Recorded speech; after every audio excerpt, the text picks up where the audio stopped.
So we are online now, and I would like to welcome everyone to this webinar. It's arranged by BS Group, and we have today's sponsors is VesOPS and OrbitMI, Spire Weather, Marine Digital, and Navidium. We have an interesting lineup of speakers today, both from BIMCO, from the professional side, from the service providers. So we will have different aspects on the voyage efficiency for CII compliance. And everybody knows that the CII is something that will face coming into regulations around 1st of January 2023. And the shipping industry is just getting ready to prepare for these upcoming regulations. So the presenters will present their topic while they are presenting or after they have presented. You're welcome to submit a question in the Q&A section, and the presenters will answer. And then when everybody has presented, we'll round it up with a session of remaining questions or different views on the different presentations that we have heard today. And if we could start with the first presenter, that's from BIMCO, that's Grant Hunter. He's the Director of Standard Innovation and Research. And please, Grant, could you say a little about yourself and then present your topic? Yeah, thank you very much indeed, Soren. Let me just share my screen here. As Soren said, my name is Grant Hunter. I'm Director of Standards Innovation and Research at BIMCO. One of the key projects that we're looking at the moment at BIMCO as an organization is, of course, the whole issue and impact of decarbonisation on shipping. The particular area that I'm focused on here is how do we deal with this in a contractual perspective. So let me just switch to my first slide here. Now, what BIMCO is all about is trying to find practical and commercial solutions to challenges like decarbonisation. And there is absolutely no doubt that decarbonisation is a fairly major issue for the industry, how we're actually going to address it. And certainly from the contractual point of view, we've got the technical aspects to deal with, but how do we deal with the relationships between, certainly in a time charter context, between the owners and the time charterers, and how we allocate responsibilities, how we allocate costs, etc., under these new regimes. So the three things I wanted to talk to you about today were three sort of key elements that are affecting the industry. It's not all just about CII. It's really all about how we're lowering emissions in the industry and how we're going to deal with that in our charter parties. So I've split it into looking at EEXI, then ETS, then CII. Now, EEXI, I've called this the one-off case because it's something that all ship owners will have to comply with, they'll have to do it, but then it's done. It's very much sort of the entry point into this whole sort of low carbon regime. We also have emissions trading schemes, and I don't think we should ignore that. I know the sort of conference is largely focused on CII, but this is another thing that's going to impact on contracts. The European Union is about to introduce emissions trading schemes to shipping, and it's something that also needs to be addressed by the industry in their contracts as well. So I think that's also another important part we need to address. And then finally, the CII. I've labeled it here the almost impossible case. It is a real challenge. We have spent many months trying to develop and draft a clause that's going to be workable for the industry, and it really is a very difficult task, but I'm going to explain a little bit about that as we go on. Now, starting with the EEXI, the Energy Efficiency for Existing Ship Index, as I say, this is the sort of the entry-level requirement in our contracts now. It's a one-time certification for ships. It's a technical design measure.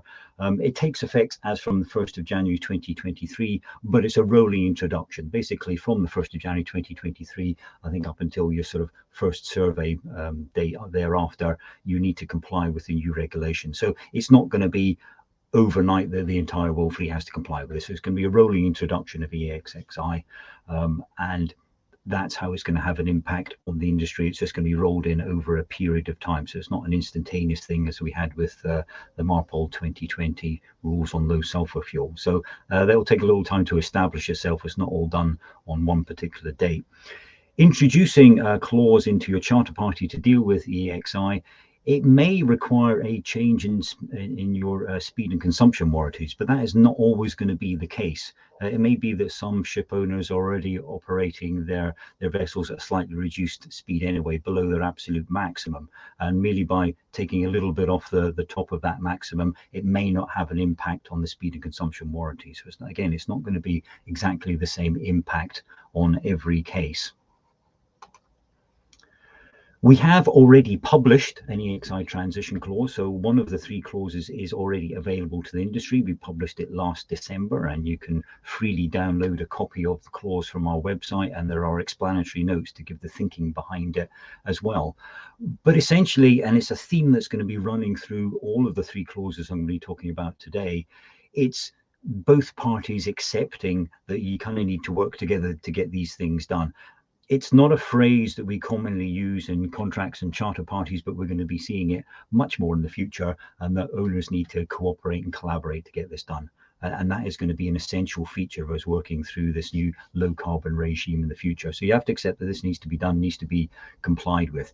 But essentially, as far as EXI is concerned, it's going to be the owner's responsibility and at the owner's cost to have this done, and to make sure that they're done in time to make the compliance date. Our focus in the clause has been on EPL and SHAPLI, so engine power limitation and shaft power limitation. We know there are other methods of complying with EXI, and it could be a combination of things, energy saving devices, but to our understanding, the majority or the most likely way that EXI is going to be implemented by the industry is through EPL and SHAPLI. Therefore, the clause focuses on those aspects. Nevertheless, the end of the clause does open the door that if you want to use other methods, energy-saving methods to comply with EXI, that's perfectly okay to do, but you need to speak to the other party about it. We can't possibly prescribe for every single permutation or different energy-saving device that's going to be available in the industry, whether they're available now or maybe developed in the future. We simply don't know. So you can go down that route, but it means you're actually having a further discussion with your counterpart to put that in place and how you're allocating time and costs for here. But otherwise, we're focused on EPL and SHAPLI here. You obviously need to tell the charterer, if you're in a time charter, that you're going to go ahead and you're going to do this work. You need to tell them what you estimate is going to be the impact of putting in this restriction on the engine power. We estimate that, again, when you put this work in place, it's not going to have a significant effect in terms of reduction on the vessel speed, maybe around half a knot or less. And similarly, you need to put in place what the effect on consumption will be. But we believe you can give a fairly accurate estimate to the charterers well ahead of doing the work, so that they should be fully aware of what the likely impact is going to be on their use of the vessel underneath under a time charter party. We believe that in most cases as well, the owners can affect this modification while the ship remains in service. There shouldn't be a particular need to take the ship out service or put her off hire in most cases. We think it's a relatively minor modification that should be done without impacting on the charterer's use of the vessel. And as I mentioned earlier on, we see this as an owner's cost. It's they're responsible for putting the modification in place, and if there is a time lost, it will be for the owners to bear that responsibility as well. Once we've done the modifications, the modifications may be done in advance of the compliance date. So it's a case of once the modifications have been done, you've done your tests or whatever, to actually tell the charterers what impact there may be on the maximum speed and consumption, and what date these new warranties will take effect if it is going to have an impact on the warranties. So the charterers know well in advance what the impact on your contract responsibility is going to be. We now move on to ETS, so the emissions trading systems, and we've kind of labeled this trading with uncertainty. The main focus of the industry at the moment is, of course, on the European Union's emissions trading scheme.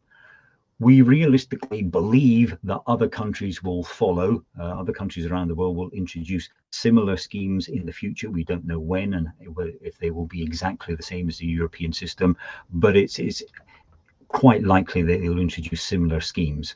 But at the moment, the focus is very much on the European one.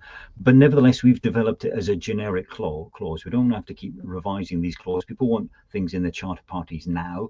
And if the charter party is going to be for a long term, several years, that clause has, as best possible, be adaptable for other regimes and other emissions trading schemes that may be introduced in the years to come. So we've kept it fairly flexible, but essentially it's based on a cap and trade scheme where you pay allowances for the emissions that you've used. Under time charter parties, it's common practice for time charterers to pay for the fuel. So we need to decide as an industry, well, how are we going to allocate responsibility for emissions here? And we believe that it should follow the polluter pays principle. It's a bit of an ugly term and not very attractive if you're a time charter party, time charterer, but essentially we're saying that you should follow the fuel. Who's the one giving the orders and directions for the employment of the vessel? Who's the one providing and paying for fuel? That entity should be the one providing the allowances for the emissions. So that is how the clause is structured. Under time charter party, it will be the charterers responsible for providing the allowances payable under the emissions scheme, because they're the ones actually employing the vessel. Now, at the moment, the European Union's emissions trading system legislation isn't yet finalised. It makes it very difficult for us as an industry. We know this is coming our way, the beginning of 2023. We don't know all of the answers how the legislation is going to be worded, but we're fairly comfortable in the direction we've taken. And I think the basic principle in there that the charterers are the one that's going to be responsible is quite key to all of this. So I don't think that will change with any further wording or further amendments to the legislation. I think that principle works fine in the sort of commercial light of day. So we're waiting for further developments on the legislation. I think that may happen in June, but nevertheless, people need a clause in their contracts now, especially for longer term employment as well. So we will be coming out with something to address that in the next month or so. As I say, we've kept it fairly generic. We're recognizing that there will be other schemes probably appearing around the world. So it's not just the EU, there's a focus there, but it's not just about that. It can be adapted for other ones as well. And again, you can see the second bullet point here, cooperation. Again, we need to be able to share information. We need to be able to share data in order for the ship owners to be able to comply with the legislation and make sure the right allowances are surrendered at the end of the year. The owners have got a clear obligation to monitor and report emissions.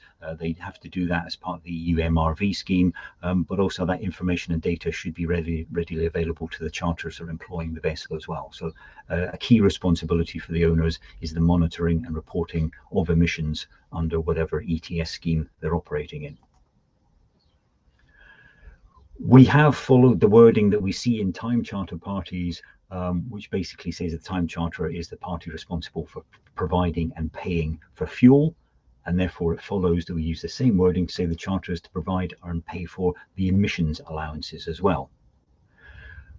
The way the clause will work is that people are very concerned that allowances, certainly under the EU scheme, they're almost a tradable commodity, and therefore the prices for these allowances are going to be quite high and they will fluctuate over time. So we're talking about a lot of value in these allowances, and it would be very difficult to put into a clause simply that the charterers must pay for the allowances at cost, because we don't know exactly what that cost is going to be, and it's difficult to manage that cost.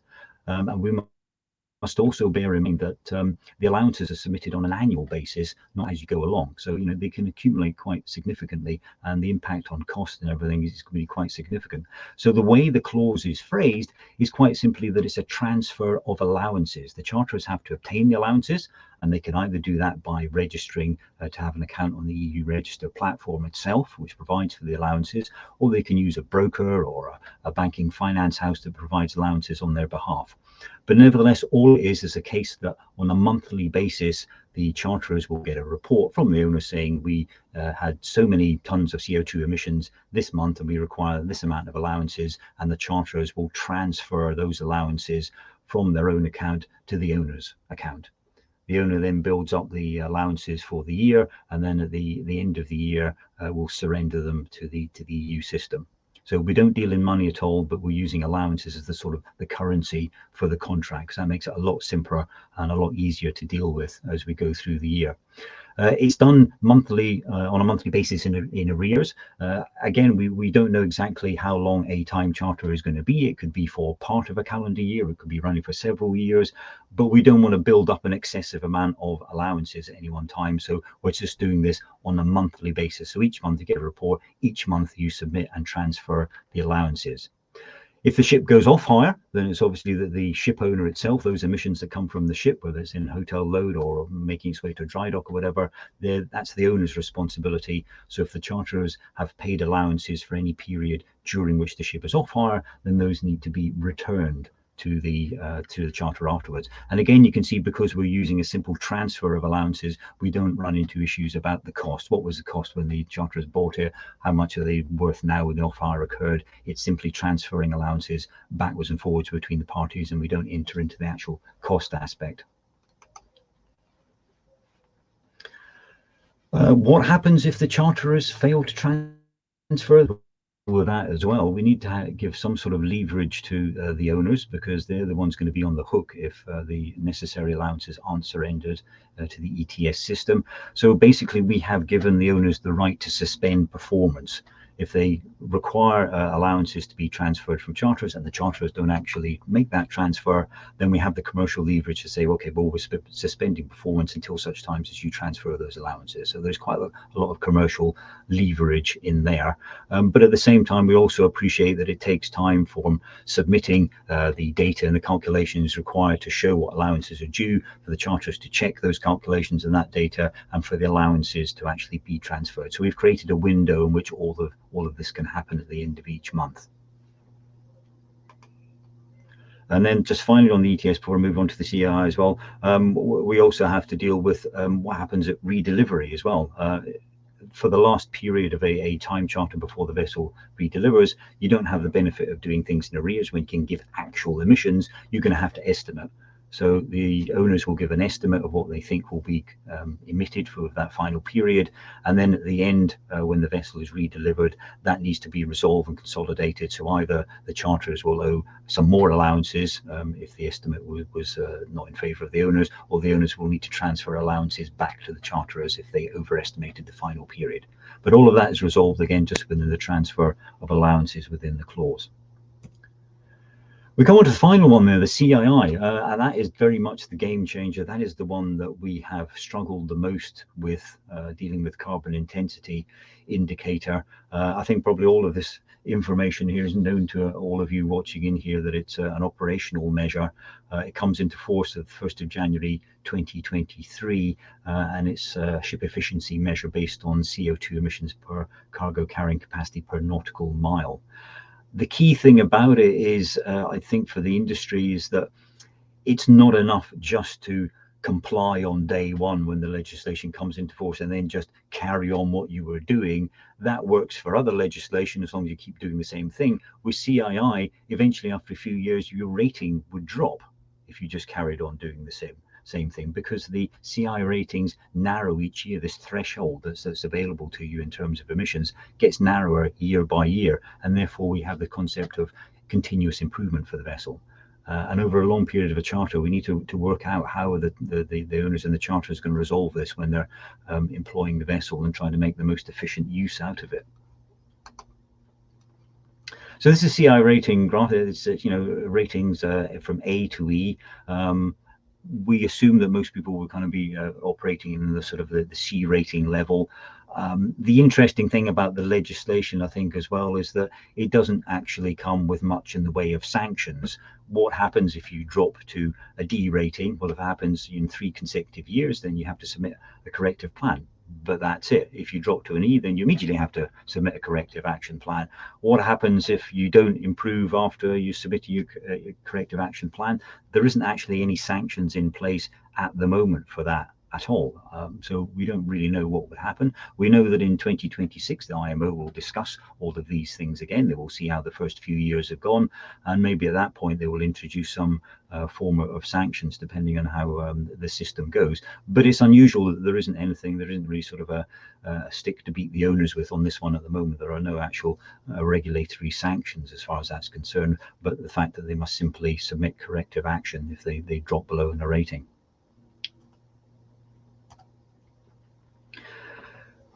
When it comes to CII, one of the contractual issues that we're faced with was, what happens if a charterer gives an order for the employment of the vessel that the owners can say, well, hang on a minute, if you do that, your level of emissions is going to be so high that it may prejudice my ratings that are going to be assessed the following year.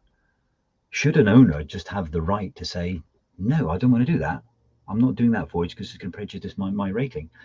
The difficulty with that, of course, is that because the rating is only assessed the year after in which you've given a whole year of reporting emissions, you can't reasonably say that one voyage in isolation would definitely change your rating for the following year. It could be that you have one or two or several carbon intensive voyages as a charterer, but then in a different part of the year when maybe the market's a bit quieter, you could slow the vessel right down and you could balance things out a little bit so that it doesn't actually impact the rating for the following year. So we have to be careful in the rights that we give to an owner who's obviously needs to comply with this legislation, but it's not too heavy-handed that he actually restricts the employment of the vessel by the charterer, because that's what the charterer is getting out there. He's paying higher so he can make free use of the vessel to move these cargoes around. If we tie their hands too much, then this is not going to be a very appealing clause for charterers. And although I guess the business model will need to change in terms of how a time charter operates a vessel, we have to make sure that it takes a fair and balanced approach, that the charterers are still getting the full and proper use out of the vessel while still contributing, working together with the owner to plan voyages that will actually keep the ship within the sort of rating margins that they've agreed to from the outset. So again, it comes back to cooperation and collaboration. The parties will need to sit down and look at voyages and basically almost plan them together, something they would never have to have done before. But the only way an owner can comply with CII under a time charter party is with the cooperation of the charterer. He can't do it on his own. The two need to work together and recognize that it's through this sort of partnership they will actually be able to maintain compliance with the regulations and agree that the CII rating that they've agreed to from the outset is maintained throughout. So it's very much an issue of cooperation and collaboration that has to be written into this clause, and that's something they need to recognize. Some of the things we've looked at in terms of what needs to go into this clause, sharing data. Data is going to be so fundamental in decarbonisation. We need to get the correct information about how the ship is operating, what emissions are coming out of the vessel, in order to do the correct planning. We need to have the calculators, and I've seen a number of CII calculators out there already from third parties and from classification societies as well that do a fantastic job, and BIMCO has also created a little bit of a calculator. We need to know what the sort of the CI output has been for the year to date, and we need to be able to sort of plan voyages and plug in figures to see what would be the impact on planned voyages on the CI rating going ahead for the following year. So we need to sort of combine the two things, working together with the contractual approach, but also having calculators in place that we can actually make sure we can monitor what's been done so far during the time charter period and what can be done in the balance of the time charter period for that calendar year. And of course, it's important to reflect in the clause that every calendar year, the whole thing is reset again. We don't just keep getting progressively worse. Every calendar year, it just restarts again, and we can start for that next calendar year. So in terms of long-term charter parties, it's something to bear in mind when we're doing our planning. We also need to bear in mind when we're delivering and redelivering the vessel, what is it we're agreeing to in terms of the actual rating of the vessel? The parties can, they should be free to agree whatever rating they want or whatever equivalent, consumption rating or emissions rating they want to do. But that needs to be clearly stated in the charter party, and what happens if they don't redeliver the vessel in the agreed rating. What would be the consequences of that? Is it a case of maintaining the CII rating? Should we have something in place that deals with any losses that the owners might suffer as a result of dropping a rating? That we need to investigate, and putting indemnities in place so that if the owner does find themselves not in compliance or having dropped a rating, that they're somehow indemnified by the charterers from that point of view. We need to bear in mind that if you're going to start slowing down a ship in order to reduce emissions, then we need to think about what impact that has on sort of deviation or third-party bills of lading holders as well. We need to think about the terms of the charter party, whether it's long or short, and just recognizing generally that the operation of the vessel is going to become more difficult over time because of continuous improvement requirements. I see I've just been given the notice that I'm over time a little bit on this one. So just in a nutshell, in summary, the key thing for the clause is the charterers have to give orders that are compliant with the CII, the agreed CII that they want. They have to plan the voyages together with owners to make sure they fall within the CO2 parameters, and they have to indemnify owners against any risks. So The three things we're looking at, contractual things: EXXI, we've published a clause on that already. ETS and CII, it's in the works. We hope to publish something next month. We're very close to completion on both of those. So May, hopefully the industry will see something on ETS and CII. Thank you very much for listening. Thank you very much, Grant, for this interesting presentation. I think a lot of people in the industry have waited for some clarity on this. And I think it's interesting that the charters will transfer for the ETS, and I also agree that it will be a little bit more problematic on the rating, because you can't pay your way out of rating. So definitely cooperation is a key word. Thank you very much. If you will please hang on for the Q&A section, and if there's anything up, please check the Q&A if you could answer any. We'll go further to Mr. Ali Riaz, the CEO of OrbitMI. Please say a few words about yourself, Ali, and and present your topic. And you're muted. I wonder how many times I've heard that over the last couple of years. Thank you, everybody. My name is Ali Riaz. That was a really interesting presentation by Grant. Really appreciate it. I'm going to talk about the role of weather in terms of emissions and for reducing emissions for every voyage. A little bit different aspect of actually operationalizing the solutions and embracing actually the challenges. My name is Ali Riaz. I'm a Norwegian, although I don't really quite look like a Viking, but I live in New York, and I've been part of the Orbit journey from the beginning of the spin-off. Actually, Orbit as a platform is a spin-off out of Stena Bulk, who you obviously know. We had after successful delivering on profitability, sustainability, and productivity goals, it was decided to spin this off as an independent software company with headquarters in I'm getting some errors here, in New York. And we now have offices in Sweden, Norway, Greece, and Serbia. And we're lucky to have partners around the world.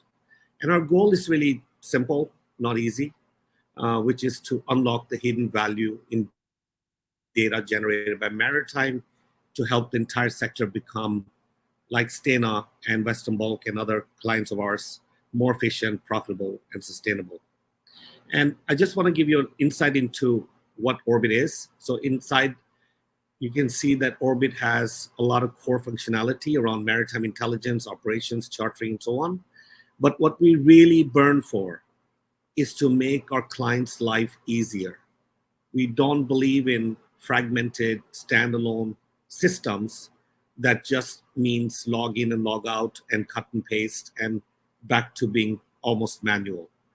And so we love working with companies, other technology vendors that are experts in, for example, email and workflow like Sedna, and weather routing like DTN. And I'm going to focus on the weather routing part. So in our view, and from everything we have learned, the most effective way to impact CII is to reduce emissions. And that should be done not as a standalone, once in a while, ad hoc function, but as in context of day-to-day operations in the hands of people that make the decisions that impact it. Now, the background for our belief is that weather conditions account for 80% of the impact on vessel performance, emissions, and also safety. And if we factor in the impact of weather on a voyage, ship owners and pool managers can actually make decisions that optimize their route and improve the efficiency and safety of a voyage. And I'm going to demonstrate that a little bit. I'm going a little fast to save a little bit of the time. So what is weather routing for an operator today. It is a very costly and complex process, and you can see how it is many steps included, from requesting a route, the master on board, to shore-based consultants receive the request. Then the route must be entered into onboard voyage management system, and any mid-voyage changes that may happen because of whatever changes that happens in the outside world. And then there's a post-voyage warranted performance analysis, and then there's a post-voyage claims and handled manually. And we all know that this is slow. It means unlimited use because people end up using this on only the long hauls. It creates errors. The more steps you have, the more manual stuff you have. It's expensive, and it's definitely not transparent. And let me show you a visual of that.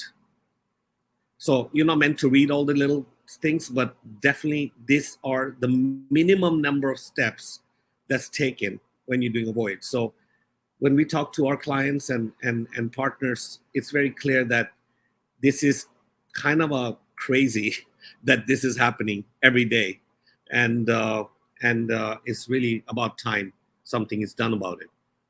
So, I mentioned that because this is expensive and tedious and slow and all those things, it's only used partially. And later on, I'm going to show you a business case for applying weather routing to all your voyages, not just the long haul and the complicated ones.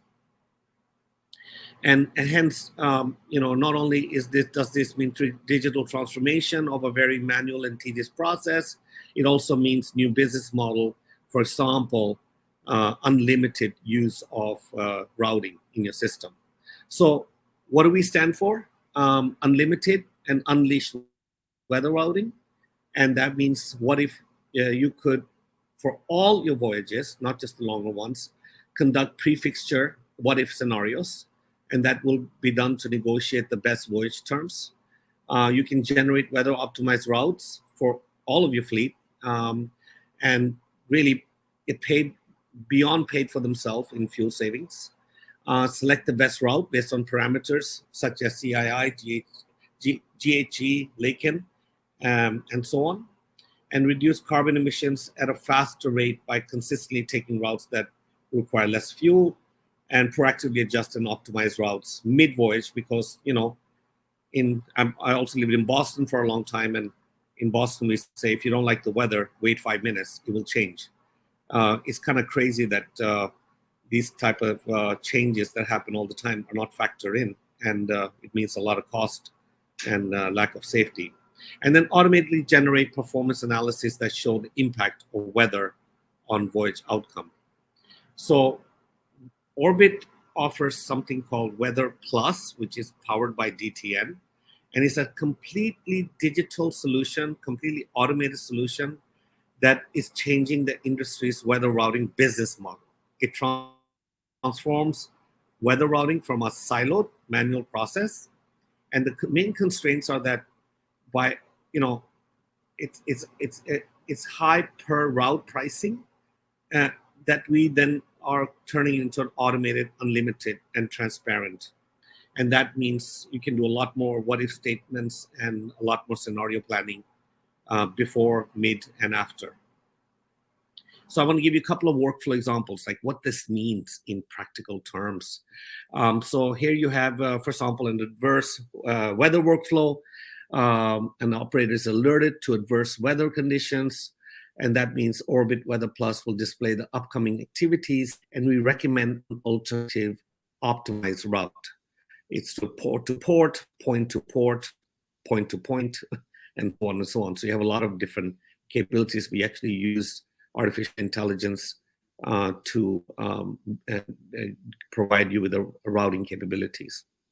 And then chartering workflow, that's an example when the charterer can find a route that meets the voyage requirements, minimizes CO2 emissions, and avoids forecasted inclement weather.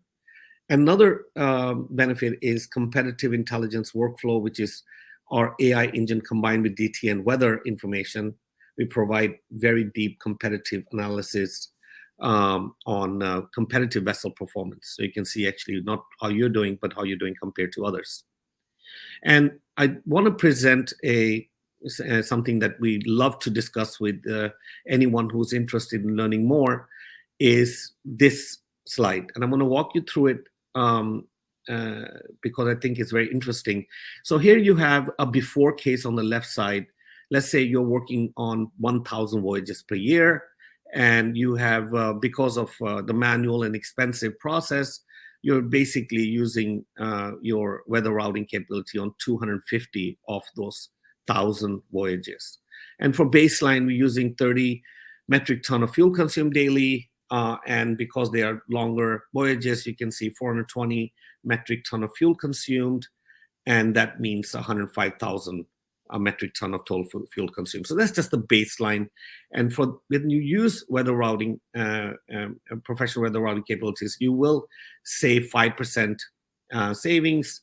That means for 5,250 metric ton of fuel saved, 800 saved per metric ton of fuel. That's 4.2 million in total savings, and 16.3 almost in metric ton less CO2. Now, remember, you're now only applying this to 250 of your voyages. What if you applied this to all of your voyages, including 750 that are, let's say, short haul voyages? The parameters are still the same, 30 metric ton. Obviously, because they're shorter, you have less use of fuel consumed, but then you have 157,000 of total fuel consumed. So with our analysis, and we love to show you more when we talk one-on-one, is that on the shorter hauls, obviously you don't save as much as 5%, but you save 2%. That equals to 3,150 additional metric ton of fuel saved. And with the 800 per metric ton of fuel, that's an additional dollar saved that gets you to almost 7 million in total savings. But guess what? Two other benefits. You also save another 10,000 metric ton of CO2, and you improve safety, not just on the 250 voyages, but all of your voyages. All voyages will have benefits of better safety.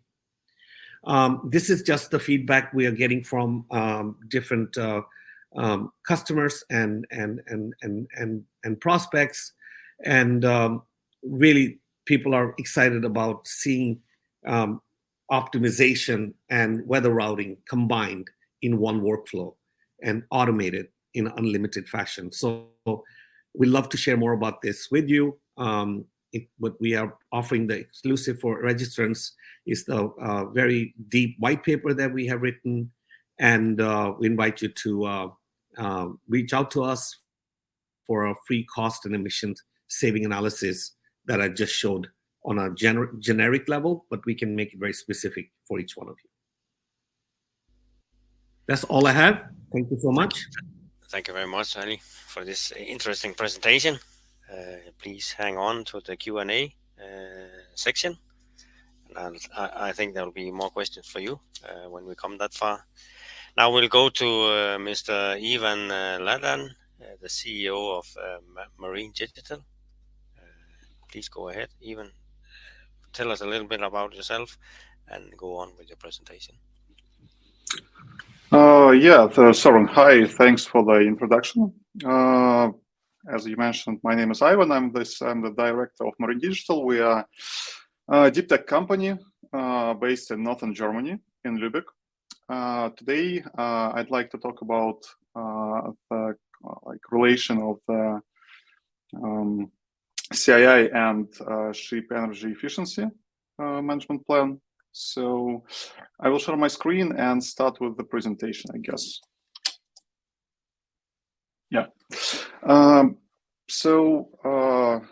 With my team, we developed the Fleet Intelligence Platform, and today I'd like to talk about the optimization of the carbon intensity index through the ship energy efficiency management plan.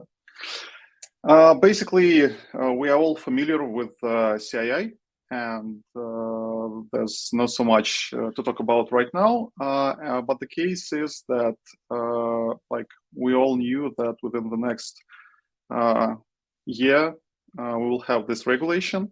We will have the grades, and right now we are trying to find the efficient solution to, first of all, to evaluate our fleets, and afterwards to find the way how we can analyze the actual factors affecting these grades.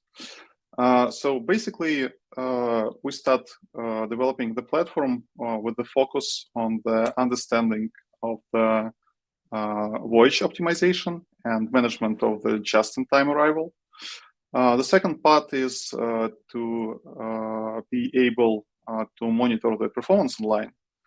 And after that, to be able to increase the energy efficiency and to be able to reduce the fuel consumption and emission. Within our experience, we see that basically the energy efficiency of the fleet is not only related to the navigation itself. It's not only about the road planning, it's not about the road geometry. We see that the majority of the losses is about the just-in-time arrival, is the failures of the ETA planning. It's up to 30% of the losses. And the voyage efficiency related to the optimal speed and RPM profile deviation is about 13% of the losses. And also the technical state, the hull and propeller degradation might bring up to 10% of inefficiency within our long-term analysis.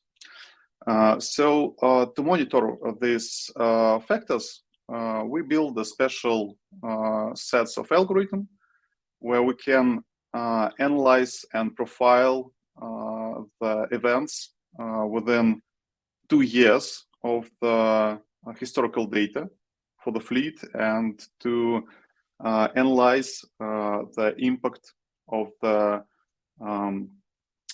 particular weather factors, of the surface currents, of the specifics of the digital twin of the vessels. I will share another part of my screen. Give me a sec.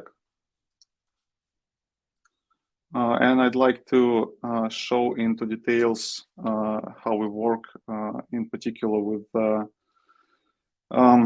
with this system. So basically we build the sets of the dashboards where the algorithm analyze last 2 years and split all of the data into the voyages automatically. And afterwards, you can dive into the details and analyze and profile all of the weather factors, the state of the adverse weather along the voyage. And you can analyze for each particular voyage the optimal speed to the water. The algorithm automatically calculates the influence of the wind, of the surface currents. And afterwards, we're able to understand and to profile the deviation. So on the bottom right part of the screen, you can see the light blue color. It's the actual speed to the water within this voyage. The purple line, it's the optimal RPM and speed profile to the water calculated by the algorithm, and everything about that, it's the actual potential of optimization. The green line actually shows us the impact of the anchorage time, because we are all familiar that the anchorage time might bring a lot of inefficiency. The algorithm automatically calculates the impact of the anchorage time, and the green line is actually the optimal speed necessary to reach the point of destination in time. Basically, within this particular voyage, it was 62% of inefficiency. So on the bottom left part of the screen, you can see the calculated fuel consumption. Above that, you can see the time periods within the bed with the adverse weather and the good weather. And afterwards, we also can provide the data from the noon reports related to the particular events along the route. This helps us to analyze and profile every particular voyage for the last 2 years, and afterwards to benchmark the fleet. So this is like the demonstration stand, and the vessels are anonymized. But here you can basically see that, first of all, for example, so for the vessel number 2, we got a huge impact with a big number of the events of quiets in the port and misleading ETA management. For several vessels, we see that the navigation also impacts, and there were deviations in terms of non-optimal speed profile. We also automatically analyze the anchorage time for all of the ports within the last 2 years, and here we can actually find the good-looking anchorage time spots, and afterwards we can check and give the notifications when the vessel goes to these particular areas. After that, to calculate the CII and especially the impact of the performance of the vessel, we built the theoretical power curve for the vessel using the data regarding the engine and other parameters. We bring the service speed, and after that we start calculating the data from the sensors or from the digital non-report, helping to understand the deviation. So the blue dots here, it's the data from the non-reports from different dates, and the blue dots is the data without any deviation. The yellow dots help us to understand that, first of all, there might be some kind of mistakes in the non-reports, or there might be some kind of a data that is far away from the real speed power curve of the vessel. And the presence of the big number of the yellow dots actually highlights that there might be an issue with the maintenance of the engine, or there might be an issue with the hull or propeller. We also analyze the time periods spent by vessels within the different water temperatures, because it affects the hull fouling. And afterwards, we calculate the vessel utilization rate also automatically. So the percentage for this particular vessel was 17.32%. And for the active voyages, for the port areas, and for the anchorage time, we also calculate the impact of these events for the carbon intensity index evaluation. And after that, we are able to consolidate all of this information in one place. So here on the top right, top left part of the screen, you can see the actual calculation of the fleet average index. You can see the vessel allocation to the different grades. And below that, we also provide the automatical forecast of the future state of the CII assessment for the fleet. And we see that one of the vessels are dropping down to the C category. And after that, we provide the insights for the ship energy efficiency management plan. So here within our analytics that have been done automatically, we first of all can see that the navigation voyage optimization part might bring you the potential of 6% of savings. The management of the ETA and just-in-time arrival coordination with the port authorities or port agents might bring you up to 30% of the efficiency. Having the digital non-report history or the installed sensors, we can also calculate the index of the hull and propeller degradation and the actual potential of the achievable CII level. Below that, we also analyze the history, and we can provide all the necessary sources of the data. So for several vessels, we use the satellite, AIS, and surface current data. For one, we use, in this particular example, the digital non-report data. And right now, none of these vessels been automated with real-time sensors. So basically, I will switch back to the slides. Give me please 1 second for that. And we can go back to the explanation. So once again, we are working to help to analyze and to profile the data using the digital twin modeling and using the special hydrodynamic and performance model for the single shaft diesel FPP and adjusted by the collected non-report data, profiling them and helping to understand how we can optimize the CII with different factors. And after that, for each particular vessel, we calculate, analyze into details how we can optimize, how we can assess this efficiency. And after that, for each particular voyage within the last 2 years, we aggregate the data, profile it, and model the fuel consumption. We model the speed to the water. And after that, we also digitize the non-report, bringing the functionality of building MRV and DCS reporting, decreasing the manual input. We also provide this like dashboards for the real-time monitoring. So basically, within our system right now, we're trying to bring the instant ability to double-check the operations and the efficiency of the fleet. And we see right now that basically the average potential, including the just-in-time arrival factor and including the hull degradation, might be up to 12% of the fuel consumption per year in average. Yeah, that's basically it from my side. Thanks for your attention.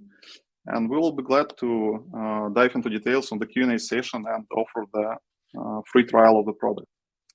Thanks a lot. Thank you, Ivan. Very interesting presentation. Can I just ask you, you mentioned sensor data. Are you using sensor data in your analysis also? Yeah, for sure. So like no one right now believes actually that the non-report data is accurate. So it's like obvious. Basically, we see that the major problem right now is also that the cost of the vessel digitization sometimes is up to 100K. And this actually blocks the innovation for the entire sector. For that particular purpose, as being a deep tech company, we also right now running the R&D to bring the new product by the end of this year to the market. And also we are able to use the existing sensor ecosystem to advance the models. Very good. Thank you very much. But thank you, and please stay tuned for some Q&A in the end of the sessions here. Then we'll go on to the next presenter. That's Christian Dahll, the COO of 2020 Bulkers Management. Please say a little bit about yourself, Christian, and go on with your presentation. Thank you, Soren. Yes, you basically already introduced me, so I am responsible for commercial operations at 2020 Bulkers. I'll jump right to the presentation. First of all, I guess I will have to say are you all seeing it now, or?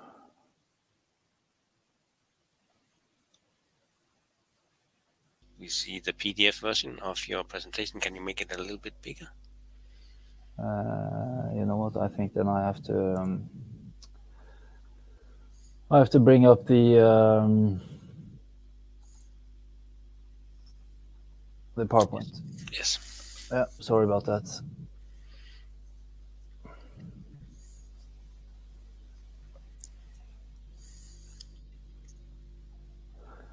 Anyways, sort of the disadvantage of being not being first is I'm probably going to repeat a little bit about what has already been said. But remember, this is from a owner's perspective, and I think that's quite important as well to have into the equation when listening to service providers as well.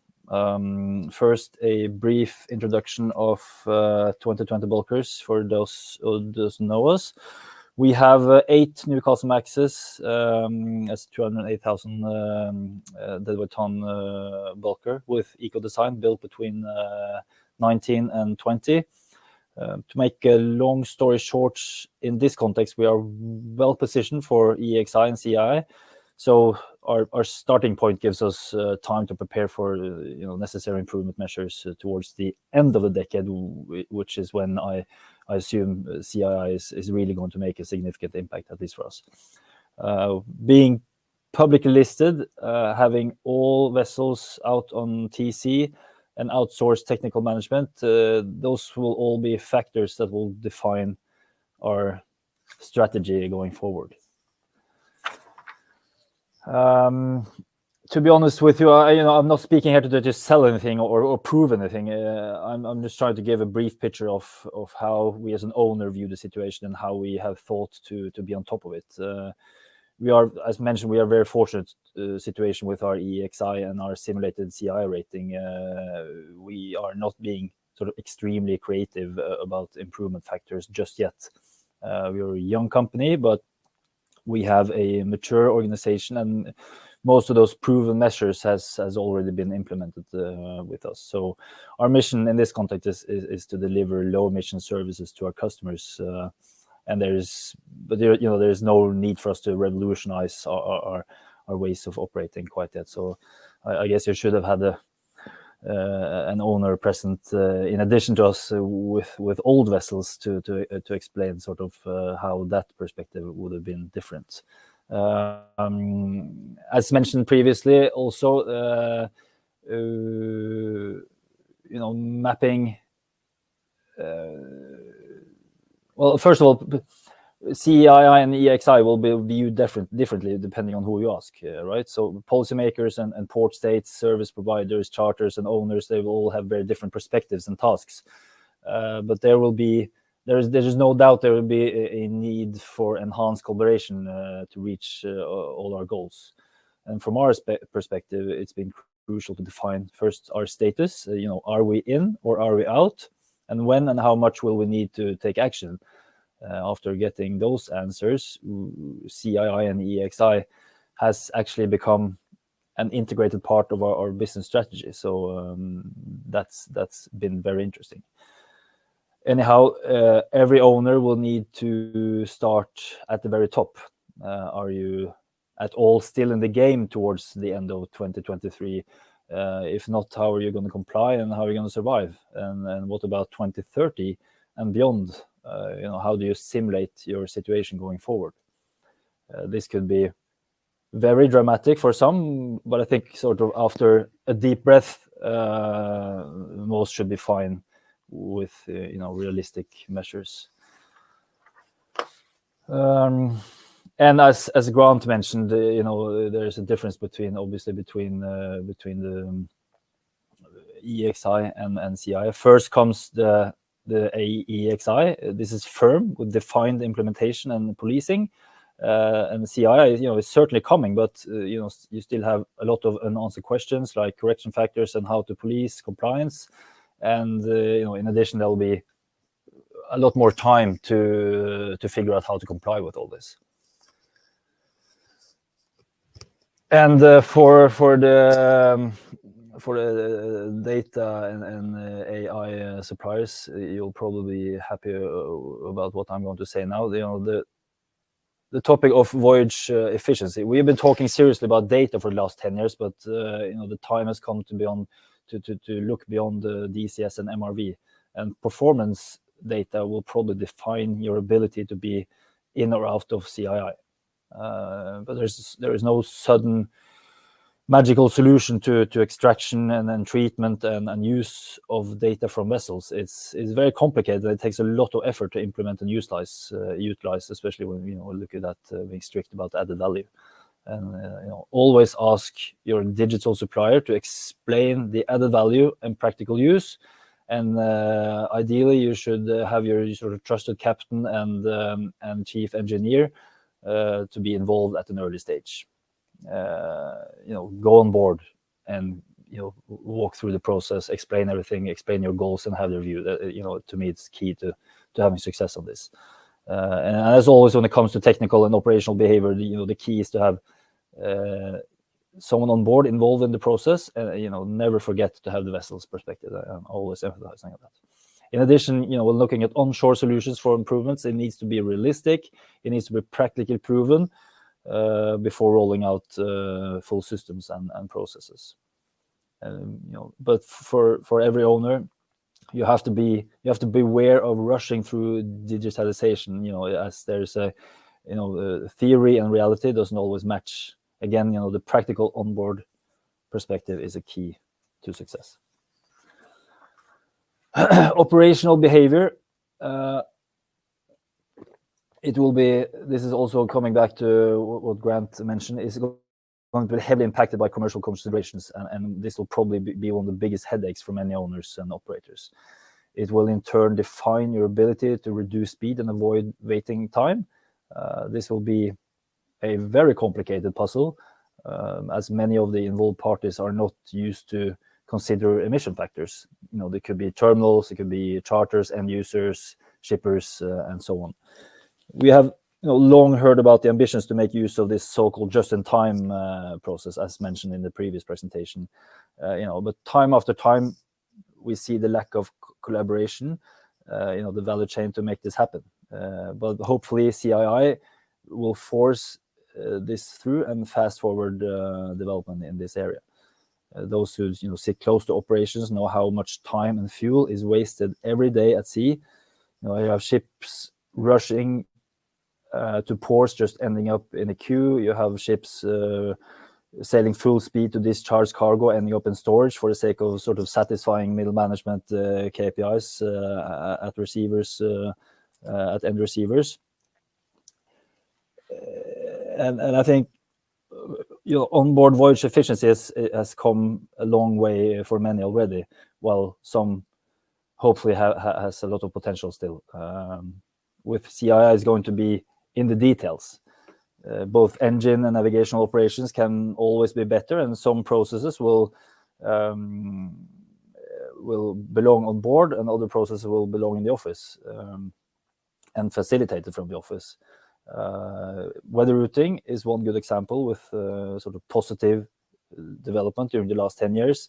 However, beware also here, there's a gap between theory and real life.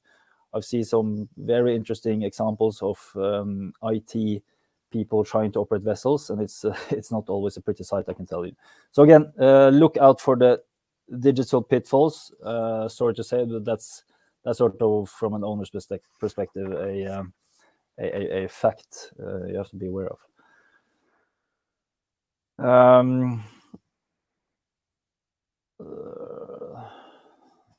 Sorry, where was I? Yeah, retrofits. It's been a hot topic for long. It's been pushed through during periods of high fuel prices and weak markets. Some fits are already quite mature, while some are not very convincing yet. Hardware investments will be key to many owners to achieve compliance, but how to measure the effect, that's very complicated. Anyway, the premise for your from our point of view, the ROI will change as compliance rather than just economy comes into play. But throwing money out the window will never be a winning strategy. So that's why, again, to the service provider with data will be your first investment. So that's good to keep in mind. So you'll have a better shot at knowing what your latest investment does for your bottom line and CII score. But there's no doubt there will be good times for anyone offering helping hand to desperate owners. But don't always expect accurate calculations to your improvement measures. Sometimes you just simply have to trust a combination of computer simulations and common sense and also gut feeling. Then you have the charter party, as Grant also touched upon. Every charter party needs a review. That's very important, and you should expect BIMCO to come up with new clauses that will cover both EXI and CII and ETS as well. But as Grant said, referring a lot to him now, having your trusted partner is going to be extremely important. A good understanding of the responsibilities, the limitation, and consequences. And there will be a whole new work process between owners and charters and operators. As your operational behavior and voyage execution will definitely influence the CI heavily. And how will you avoid waiting time and high speed if the operator doesn't cooperate? So in case your operator or charter hasn't got a clue what CII is yet, it's about time to sit together and review the situation and what to expect. It has to be a mutual effort. And then, as always in shipping, you have the X factor. what if alternative fuels suddenly becomes faster and cheaper than expected? What happens if, what happens to alternative fuels if carbon capture solutions comes faster and better than expected? Obviously, improved efficiency will never be a bad investment. However, if you start spending unreasonable amounts of time and money on marginal measures that will suddenly be knocked away by unexpected solutions such as above, what then? I think hope is an important driver, but not really a viable factor in strategy planning. However, having a plan B in case the unexpected catches you off guard is definitely an important part of the same strategy plan. I personally have a hard time deciding if I'm a skeptic or an optimist right now. I think the hope is that improved measures for getting to zero will be accelerated by the coming regulations, and more money will definitely flow in the direction of R&D, and the emission strategy will be or should already be an integrated part of everyone's business plan. Thank you. And back to you, Soren. Thank you very much, Christian, for the owner's perspective. So just one question. Now IMO chose the AER as the CII.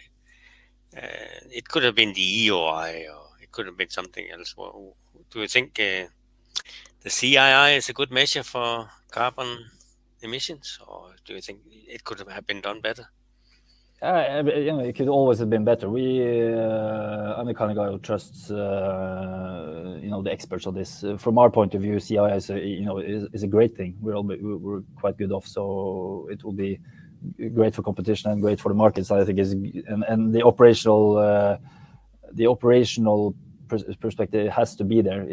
There's, as I mentioned in my presentation, there's so much time wasted at sea. I see it almost every day and every week. So definitely something has to be done to make us all more efficient on the operations. Yeah, I agree. Okay, thank you very much. I think we'll jump on to the next presenter, but I think there will be a question for you when we come to the end, if you stay on. So next presenter is Glenn Edvardsen, the Chief Commercial Officer from Navidium. Please, Glenn, go ahead. Thank you much. I'll start with the presentation. Do you guys see this now? It's okay? Yes, we see it. Excellent. So thank you very much. Very interesting presentation, and I'm glad I'm jumping after Mr. Christian. We have had a couple of meetings before Christian, so I think your perspective is very, very interesting, and I'm glad that I'm able to start after you, because Navidium, where I'm working, I'm the Chief Commercial Officer, and my background is I'm a captain. I've been sailing in Wilhelmsen before I went ashore and started my career.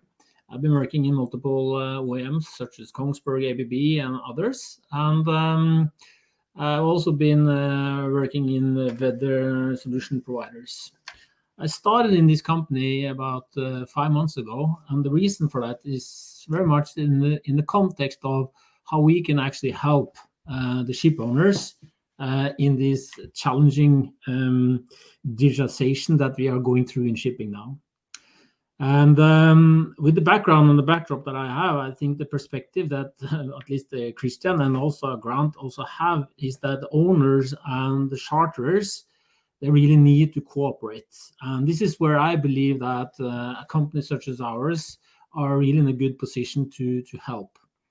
And this is a team, a diverse team we have, and it's a team which consists of people from different areas, different type of call it segments that they've been working in. Not everybody in shipping, but coming from health industry, coming from other software industries, and combining this, we really think that we are in a good position to assist the charters and also the owners on doing the right decisions on choosing software and getting it right. I think this is a very important perspective. We are always talking about digitalization. And when you talk about digitalization in shipping, you need to have control over the OpEx. You need to know the OpEx of the vessels and what the different elements on digitization can help you in this context. So are the digital environment now mature or not? Well, I believe it's starting to get very, very much mature now. We have so many different solutions. Now, Grant, you mentioned it. There are coming out different calculations for CCI and helping the ship owners now. And there are popping up startups, very often connected to these challenges. And you also have the big OEMs who are in the environment, and they are obviously also looking to generate, how they can utilize what they already have installed of equipment, etc. So they're also building solutions that can help. But it's always, making the right choices there. And having the perspective of the OPEX when you go into this, how you can actually help the owners to have the right view on the OPEX. I think that is super, super important. And this is also something that we are driving towards when it comes to innovation, because you need to have the right tools to help the owners. And the way that we have built the application, the way that we see the market in this context, is that there are owners and there are charters in the bottom part of the presentation here. And that there are so many different vessels type that is out there. 2 sister vessels, they can have different equipment on board. So the way that you receive the data and the way that you get the data onto your platform can vary from vessel to vessel and owner to owner. They have different strategies. And on top of that, as Grant also mentioned, you have the charters, that also have a responsibility in this. So I think it's super important the cooperation between the owners and the charters in this market now has to be much more transparent than it's been previously. And the way that you can do this, the way that this is done in our view, is that you collect the data, and you can do that in so many different ways. But if you have that layer, and then you can start to share the information, you can extract the information, you can get the information, you can pull it from data lakes, you have Cognite, you have Amazon, you have all the different cloud solutions that is getting the data. If you can collect the data from there, what you need then is a consumer-based dashboard. So that means that you can have third-party applications using the data. You can have for example, we have developed the Voyage optimization tool. You can have environmental reporting, because that's crucial now coming down the line. So that is also part of this, that you are able to develop these kind of solutions for the charters and for the owners. So I have some examples where I'm talking to owners. At the same time, I'm talking to charters, but they need to see this in a different perspective. The charters, they want to see it in their perspective when it comes to the charter party terms and how they see it. And then have the owners, they're doing the same. And then they have a dispute then on the good weather, or how was this, and all of this combined into one solution, helping both the owners and the charters. So they are actually, comparing the right fruits there. I think that is imperative if you're going to be able to move this forward. So I think this picture illustrates, where we are and what's important, that you are able to take information from multiple sources, and you are able to collect it and filter it so that you can get the right information up. I think, Christian, you were talking about this, that you have to understand the concept in order to give the right information. If you're just a data provider, and they're jumping many data providers into this, and they don't have the perspective of what Grant is saying when it comes to the charter party, you are really starting a big climb. So I think this is so important to have this emphasized on this, because the advantage of the experts, what we mean here is that you need to have the digital maturity and understanding of what the owners, the charters, and the crew wants to have. I mean, the ultimate thing is the guy walking on the vessel here. That's the crew. They also they have the most important part of this picture. You have to be compliant, and then compliant in the sense that how do you do the reporting? How can you do this? And it has to be, again, back to what the first presentation, openness and cooperation. And the software needs to facilitate this. If you're able to facilitate this, then you can scale. Then you can really scale a flexible solution into the market. And I think this is in general, I think all of us who has been presenting now as software supplier, Orbit or whoever it is, what do we need to do? Well, we need to optimize, we need to monitor, and we need to analyze. That's, for this vessel, it's one single vessel on this picture. And the reason for that is because that vessel, you need to optimize that vessel. It can be generic vessel models, but then you're not optimizing this vessel. We need to be that ball that you're saying this, you can optimize this vessel, this particular vessel. We can use the noon data. We can use the noon data with either you get it with telemetry automatically into the system, or you have to, what's being done today, either it's coming in a standard format, or as a customer I was talking to the other day, they say, well, the voyages are that short, so we are just sending a start of voyage document and an end of voyage document. Okay, so then that's the information I need then to see where they've been and where they're going and where they've been. And then I can put in my IS position, I can pull other information in here, so I'll get a proper picture for this vessel.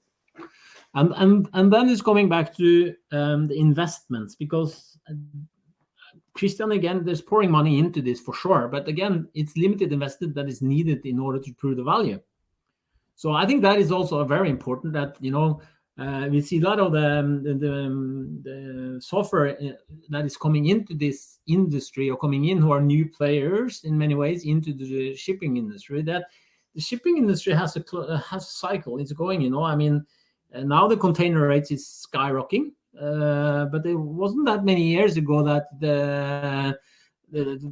the price for a container from the US to Europe was really low. Now it's totally different. But this is something that the ship owners feel every day because they've been in this market for that long. So I think that is also something which is also important for us who are building this software. We need to understand that there is a cycle here, and there is also a limitation on how much they want to invest. Some are just asset players, as you know, and some are having vessels for years.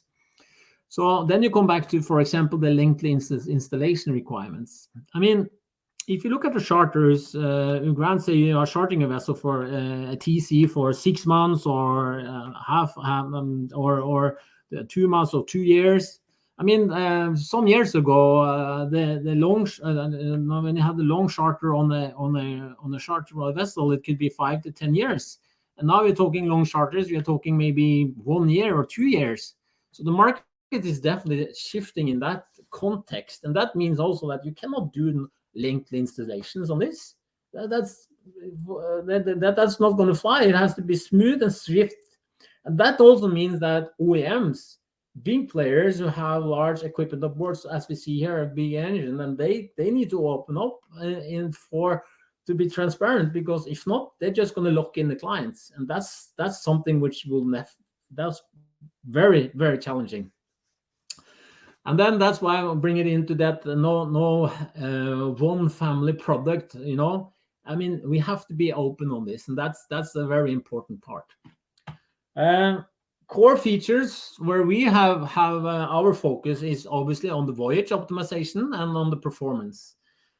I'm just going to focus on a very important part here, the environmental reporting, because that's a key to success for software suppliers into the market today. We need to be able to provide the service and the reports and the transparency needed for the vessel owners in order for them to report on this going forward. And we have the data, so it's just how do we build and how they want to do it, because now there's requirements. The 2023 requirements is coming in January, so you need to be there. If you want to have your vessel rating in the right place, then you need to also have understanding of the reporting. It's not.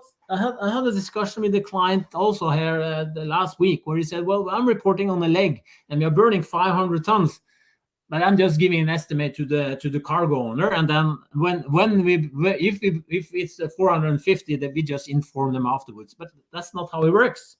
It has to be accurate, and that's where we as software companies really can help and assist the owners on this. So that is a very important part of this. So having this in here, we see that this environmental reporting is so necessary to help them. So in some cases, this is part of the solution. It's part of what it's part of our DNA to help the owners to report on this correctly, and also have a good communication between the owners and the charters, as mentioned previously. And that's another thing, because if you have a dashboard like this, as you see here on the left side, you can have charter party performance. That means that you're actually working internally in the company also with operation and charters, and at the same time you can do machine monitoring, hull performance. So you also have the technical department. So actually what you're doing here is breaking down the monoliths so that you actually have one platform that can perform all this tool for you. So you have the transparency, you have the knowledge, and you also have the possibility to generate the reports which is needed in the market today. That's all about helping the clients to achieve their goals, to have a vessel which is rated top class. If it's not rated, we can give the notice that, okay, you need to do something. So all of this is boiling down to what we need to have in place. It's mature. We need to have full openness and control and transparency, and that's definitely something which is coming and being pushed by the government and also by BIMCO, what they're doing. And then if you have this, then I believe that you are in a very, very good position for the owners and the charters going forward. So yeah, that was me talking about how we see it from a supplier's software supplier's view in the market today. Thank you very much, Glenn. Very interesting. Nice views on this from the software side. And of course, as a provider, I agree with you along the way. Just one question. You were mentioning noon data as the primary source. Are you not working with sensor data, or do you think you can get what you want from the noon data? That's a very good question, because we come from the sensor data world. I mean, we did installations, and we have done quite extensive installations on a ship manager company in Germany. Well, we did all this. We did all call it wireless installations for our customers, putting on sensors, etc., etc. But what we need to do now is actually what happened in the process industry like 10 years ago, where they opened up and everything was open source and it was standard APIs. Let's bring it back to what Grant said and what BIMCO and also what the owners are pushing, standard solutions, so that we can have standard APIs, in the sense that then we can pick in and we can provide the apps and the software on the top. I think that is you need to know what kind of data. So for example, for us, we have the data points that we need, but obviously you have the OEMs who are looking in and saying, well, if you want it, you have to, but let's bring it back to the owners. Yes. You need Christian to push this. Christian, you need to tell them that they need to open up. Okay, thanks. Let's go on to the last presenter. So Maikel Laukens from Spire Weather. Maikel is Global Maritime Weather Solutions Manager. Please go ahead with your presentation. Well, thank you very much for allowing me to introduce myself as well. I'm Maikel Laukens, and I'm with the Spire Weather Solutions team. And I'm going to walk you through how weather actually is impacting the CO2 emissions, and our goal actually emissions to reduce the CO2 emissions like that. Can everyone see my screen? Because I actually can't see it myself. I see it. You can. Okay, let's start with this one and put that one up. So yes, thank you, Mr. Riaz, who talked about the weather routing and how this contributes to the overall optimization of fuel consumption with impressive numbers and a nice return of investment using the weather routing engines. And I cannot agree more with Mr. Dahll as well, that accurate data is actually the key to success. I would like to further emphasize in my briefing on how weather may affect your operations, and Through that, it will become clear why weather plays such an important role in the emissions to reduce the CO2 emissions. So my name is Maikel Laukens, and I worked within Spire's weather solution team. I have been around in the maritime industry for about 2.5 decades, first as a naval captain and later as a mid-ocean forecaster before joining Spire. For those that have not heard about Spire, we are a cloud-to-space analytics company that run our own constellation of nanosatellites that are used to observe the atmosphere and improve our daily lives actually on the planet. That is our main mission. Our satellites are equipped with 3 sensor settings, also known as payloads. And besides identifying the aircrafts and collecting IS messages from vessels, we measure the cross sections of the Earth's atmosphere, also known as radio occultation technique. In this presentation, I will talk you through how weather help you with your challenging decarbonization commitments. But before I start explaining how our weather data may contribute to a healthier environment, I would like to take a few minutes from you to describe the context of weather and weather models. So, by definition, what is weather? It's the state of the atmosphere at any given place, any given time. That's the short answer. And when we look at the Earth's atmosphere, that's a layer of gases kept in place by the gravity of our planet. The atmosphere composition contains, besides nitrogen, oxygen, argon, but also carbon dioxide and various trace gases.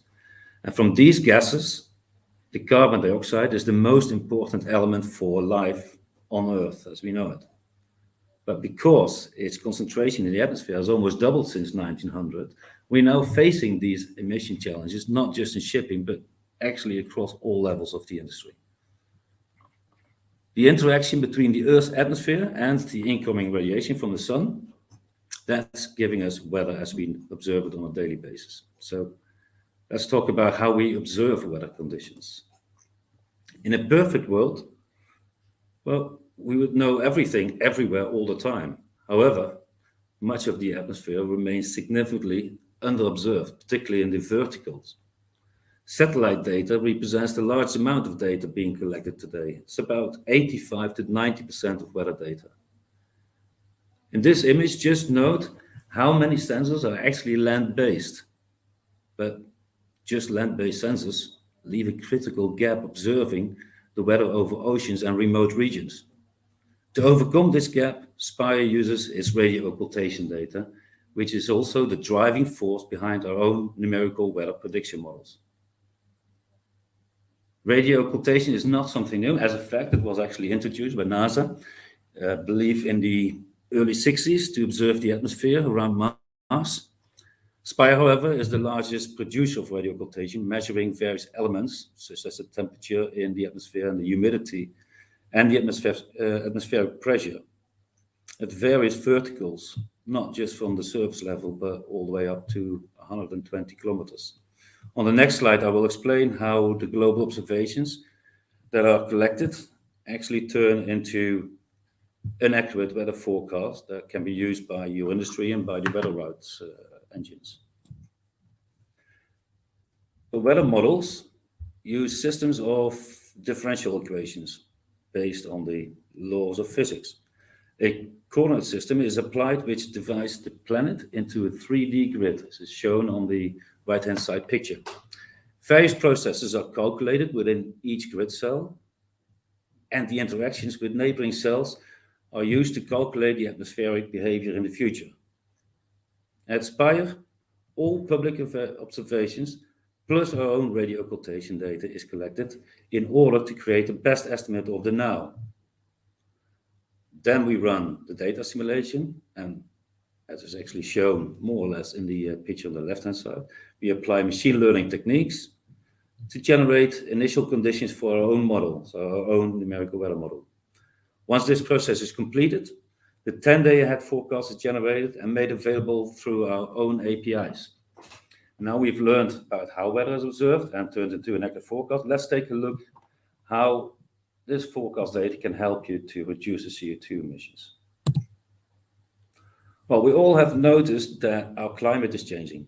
Record-breaking temperatures, intensifying tropical cyclones, and massive outbreaks of rain have made this already very, very clear. Various climate studies show that the average sustained wind speed and thus also the wave heights have increased over the last 25 years.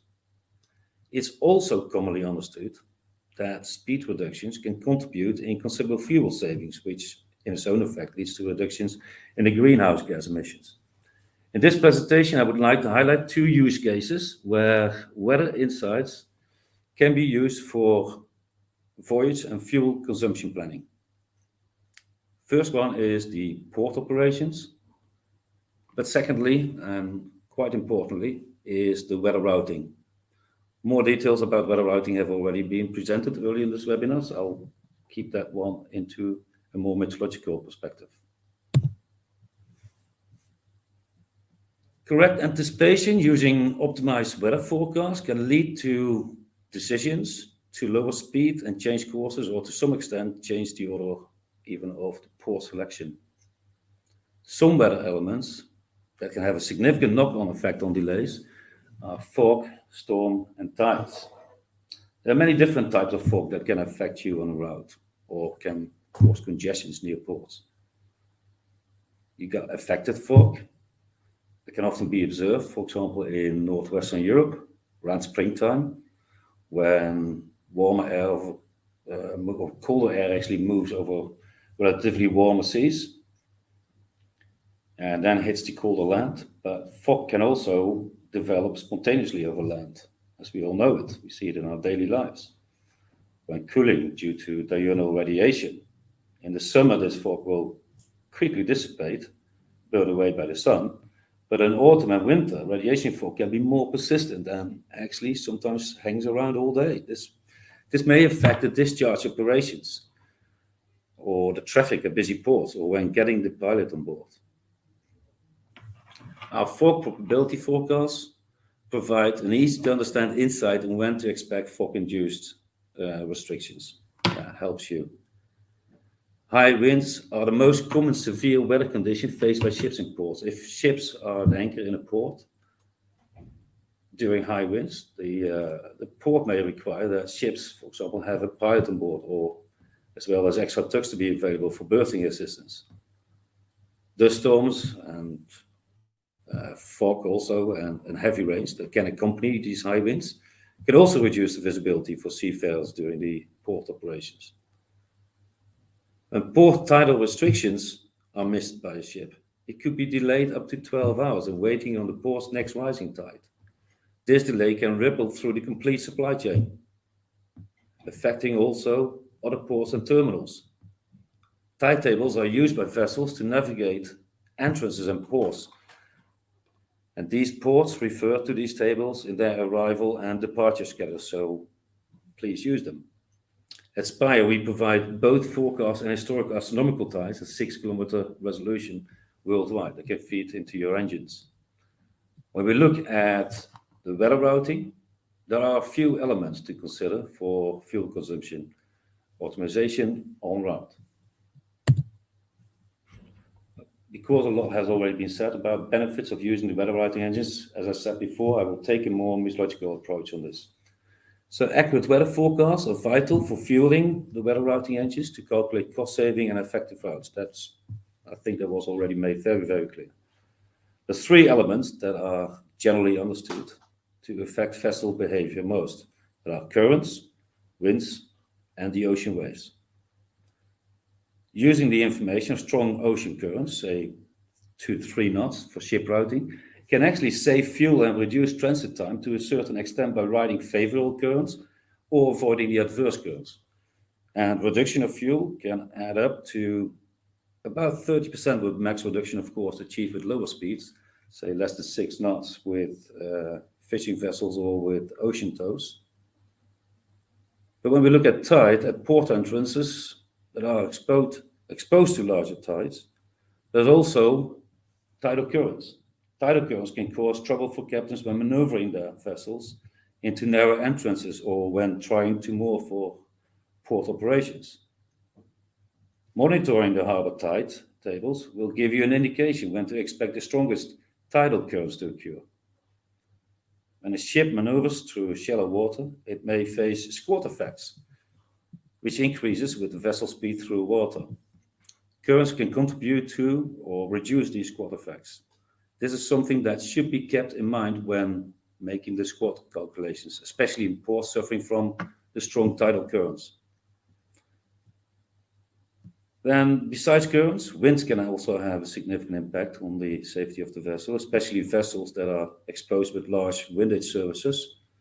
And with the increasing size of vessels that we see nowadays, wind becomes a growing problem for leeway and drift calculations when entering port channels, which may require extra assistance from tugs or mooring, or just to keep a steady heading. Spire optimized port weather provides the hyper-local wind forecast, taking into account local topography, whilst training our models using the observations from local sensor settings that are available in terminals, in ports, but also on platforms, wherever there's a long history of observations through these sensors. We use this data to train our own models. Last on this slide is about ocean waves. Speed loss curves are generally used to calculate fuel consumption in relation to wave height, but don't just consider the wave height, I would say, as a mid-ocean forecaster.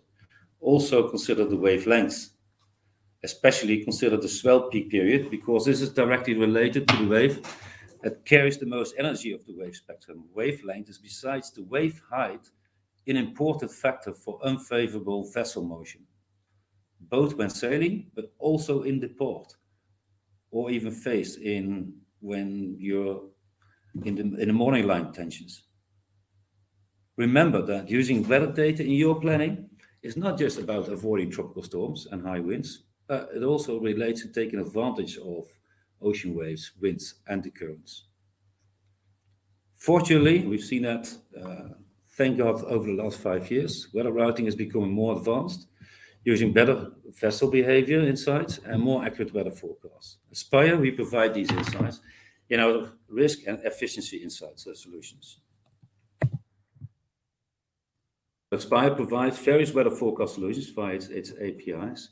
Besides the already mentioned solutions for tight and port optimized weather and global forecast models, we also have a few insight tools that allows you to focus on building your own solutions, whilst we take care of data calculations.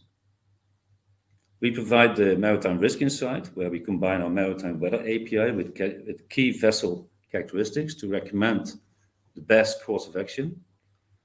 We factor in the speed and direction of a specific vessel and apply advanced algorithms based on the current data analytics to calculate your best next move based on weather risk to the crew and your cargo. And last but not least is the Maritime Efficiency Insight solution that returns a clear outcome for optimal fuel consumption. That Marine Efficiency Insight solution is a rather new API-based service for Spire. It gives direct answers to how the upcoming weather will impact the operations. This release that we just developed will focus on the weather efficiency level for an upcoming route. When we say efficiency, we mean optimal fuel consumption. As an input, the user senses the characteristics of the vessel, cargo information, and desired route, and after which Spire will fuse this data with our 10-day ahead weather forecast, taking into account also the heading along that route. For the output, we will use a traffic light concept, I would call it, where each part of the route is represented by one out of 5 color options. The end result is an array of color alerts that represents the different legs of the voyage with its own specific weather efficiency level. With efficiency insights, you will actually be able to monitor the planned routes for your fleet and be aware of any potential fuel consumption risks that arise due to the changing weather conditions. So now we're towards the last slide, and I'd like to talk a little bit about the future. When we take a look towards the future with new technologies coming on, the introduction of autonomous ships, we see an even more important role for accurate weather intel. To maximize the support in this technology development, we, Spire, will continue to develop higher resolution regional models, applying downscale techniques and using regional bathymetry data.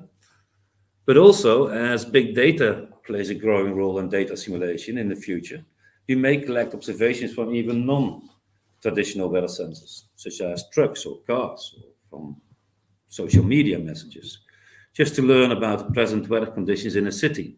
It all contributes to the larger data collection. We also expect to make significant progress in machine learning techniques that will contribute to the bias corrections. The amount of observations from radio occultation will increase, of course, as Spire will constantly expand its fleet of nanosatellites. But weather forecasts cannot improve by downscaling alone. It's crucial to know the confidence in and the accuracy of a forecast. It's as important as having just a deterministic output, especially over a period of time. And this can be obtained by looking into probabilistic forecasting techniques. With that, we mean, for example, the likelihood that wind speed will exceed certain storm values or peaks in wave heights, just to name a few. But at Spire, we recognize, and I believe Grant Hunter mentioned it also before, we recognize that the mission to meet the new CO2 targets will require collaboration between all stakeholders in the maritime industry. It's being ventilated all the time, and we can't stipulate it enough. Only then we can provide the tools to monitor vessel efficiency and provide excellent customer service to withstand the challenges of a changing climate. Thank you for your time consideration. If you want to learn more about Spire, please feel free to visit our website at www.spire.com. And you learn how Spire actually contributes to a safer and healthier environment. Thank you. Thanks a lot, Maikel, for this interesting presentation about the weather and weather forecasting. So we have some minutes left. Thank you for answering on the Q&A section for the questions that have come in during the presentation. I have a question or two. Now we see the EXI coming in. I think with the power limitations that many vessels will meet, I think also we will see some vessels going out of the market. And then the CII is triggering also. So with the delay that would be in, let's say, the less efficient vessels still be in the market, I think we'll see some effect of this after a few years after the 2023.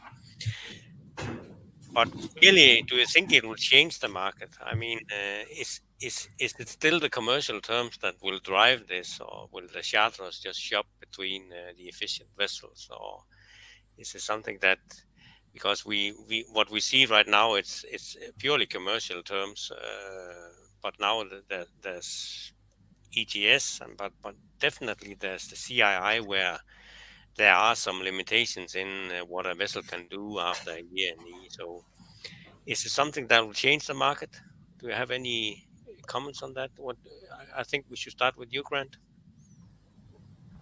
Yeah, thanks very much, Soren. Yeah, I think it will have an impact on how, I guess, this kind of business model that we've been used to with conventional time charter parties and an owner giving the services of the ship to the charterer, and the charterer essentially just going away and operating the ship and using it to utilize transportation of cargo within the sort of limitation set on the charter party.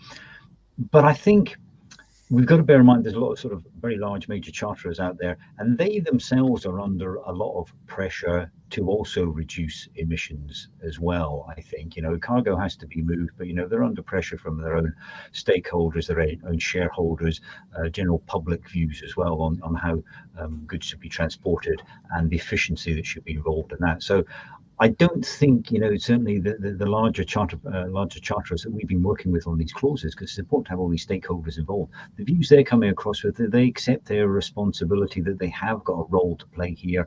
It will change the way business is done and the way that they can utilize a time chartered ship. And they've got to do much more sort of planning together with owners to get the best and most efficient use out of the ship. So yes, I can see over time the business model may change. I think there will be an impact on available tonnage. Certainly older tonnage may well be impacted by this new legislation. Whether it can actually cost effectively and economically be made sufficiently efficient to comply with the regulations is another matter, but I think there will be generally quite an impact on business, and certainly the sort of mindset between owners and charterers will change in the years to come. Thank you. Any other comments on that? Do you have any, Glenn? I think bringing it back to that the switch and the change now is that definitely the charters and the owners, they need to be on a totally different transparent mode than it's been previously. I think it's super important that the legislation, they are coming with the requirements, and then obviously the charter and owners need to see how they fit in. But you always will have the challenge that you have owners who are in this for the asset play, and they're not in there for the long haulage. So I mean, it's I guess, Grant, this is also some of the challenges that you see. I mean, that you have owners who are having the vessel for a long period, and then you have some who are just in there for the asset play on this. But so I don't know what. That's also a challenge for it, I guess. But then you have players like 2020, which is a fairly young fleet, right, Christian? And you definitely see this in a longer perspective, I guess. Yeah, obviously we are in a good position, and there's no doubt that there are tonnage which is going to disappear from the market, and there is tonnage which has to slow down. So there is no doubt this is going to affect all parts of the market, and also commercially, there's going to be a big difference between those who are actually able to collaborate on this and those who are not able to collaborate on this. And I think there's going to be a big benefit to those who are able to actually sit down and find sort of solutions together. Yeah, and also have another I had a chat with a company which also were using their own in-house ship brokers, and they also have a position in there. How do they then how is their commercial models going to be in the future?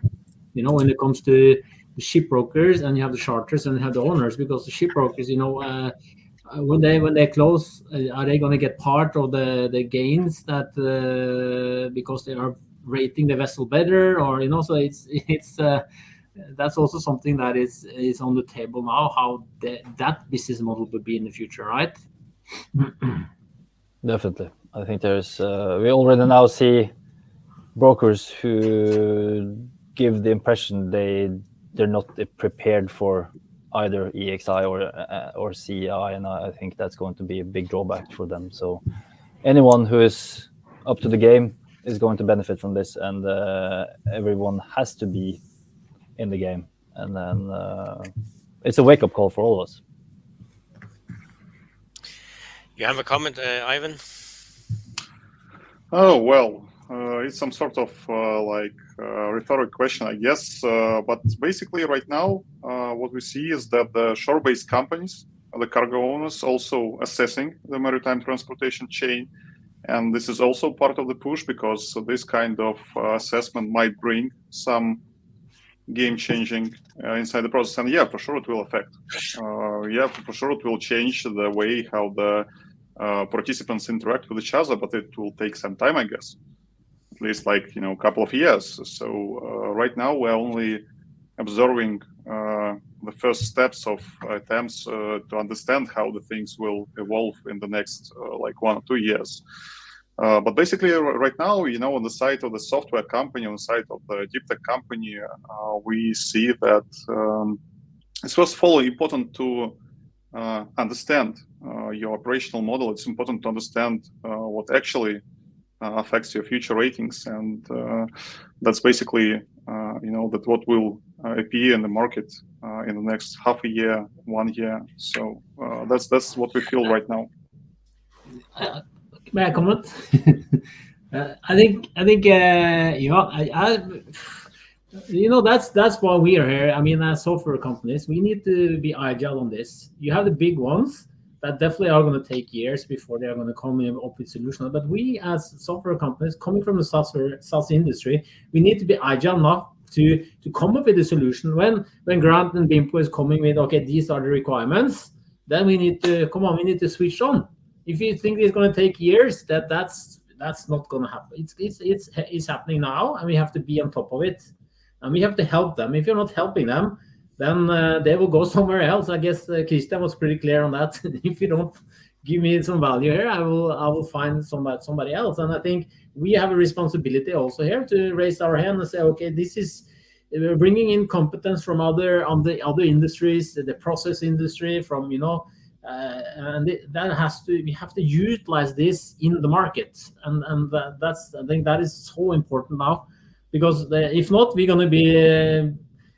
We need to remove the dinosaurs in the room. Come on, we need to get this going now. I mean, Soren, don't you agree? I mean, fully agree with you. But I'm also on the same side as you. But I think what we can offer to the shipping industry is something that we can enhance this collaboration that we are looking for. Yes. What the shipping industry will definitely have to look at. So I think definitely that there will be a change on this side also.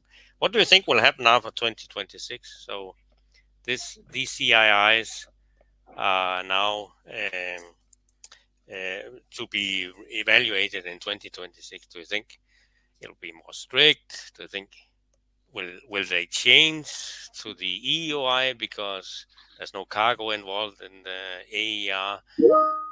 What do you think will happen on after 2026, for example? Do you have any comments? Anyone? I think Grant, you. Well, in terms of changing the metric, I don't know that the IMO will change the metric.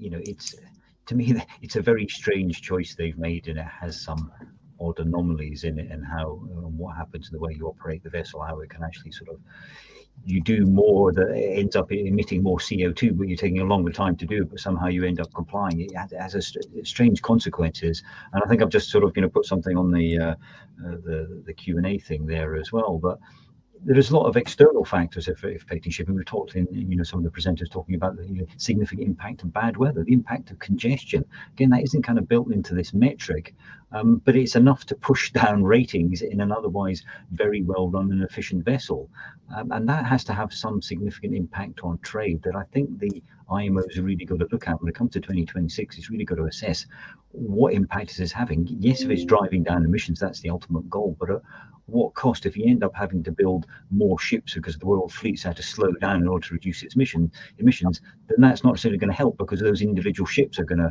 produce more emissions. So I don't know. I think there's a lot of lessons to be learned over the next few years, and there's a lot to be learned from our industry. And I think innovation will play a major role here. But how it all pans out and what the IMO has to do with this in 2026, when it will be faced with even tougher emissions targets, I don't know.